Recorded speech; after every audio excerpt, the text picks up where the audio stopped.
বন্ধুরা একটি গরিব লোক ঘরে বসে খাবার খাচ্ছিল, তখনই সে দেখতে পায় দেয়ালের ফাঁক থেকে একটা হাত এসে তার বোতলের ভিতর পাইপ ঢুকিয়ে দিল। তারপর এক পাশ থেকে দুষ্টু লোকটি তার জুসটিকে খাচ্ছিল। তারপর তার বন্ধুদেরকে বলছিল যে জুসটা অনেক সুন্দর হয়েছে।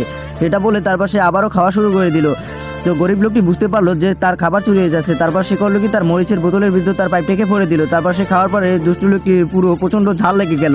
তো দুষ্টু লোকটি ঝাল লাগার পর কিছু করতে না পেরে তার বন্ধুদেরকে বললো যে খাবারটা অনেক মজা হয়েছে, এবার তোরা এসে খা, আমি আর খাবো না বলে চলে গেল। বলছে যে আমার মুতে ধরেছে, আমি আসতেছি, তোরা যা। তখন এই চারজনের ভিতর থেকে একজন খাবার খেতে যাওয়া দরকার, কিন্তু মোটা লোকটি নিজেই চলে যায়, তাদেরকে যেতে দেয় না। তো মোটা লোকটির সাথে কি হয়েছে সেটা দেখার আগে একটা লাইক আর একটা সাবস্ক্রাইব করে দিও। তো মোটা লোকটি সেই দেয়ালের ফাঁক থেকে পাইপটাকে ঢুকিয়ে দিল, আর সেই বুদ্ধিমান লোকটি সেই মরিচের গুঁড়ার ভিতরেই পাইপটা ভরে দিল। তারপরে সেই এপার থেকে সেই লোকটা মুখ দিয়ে চুমুক দিল। তারপর তার প্রচণ্ড ঝাল লেগে গেল। তারপর তার বন্ধুদেরকে কি বলবে সেটা বুঝতে পারছিল না। তারপর উঠে দাঁড়িয়ে বললো যে অনেক মিষ্টি, তোরা এসে খেয়ে দেখ, সেই স্বাদ, তোরা যা যা তাড়াতাড়ি যা, এখনই খেয়ে দেখ। এটা বলে সে সেখান থেকে চলে গেল। দৌড়ে তাড়াতাড়ি সেই বন্ধুর কাছে চলে গেল, দেখলো সে ওই জায়গায় বসে কান্না করতেছিল, আর সেই লোকটা এখানে বসে বসে হাঁটছিল। তো লোভে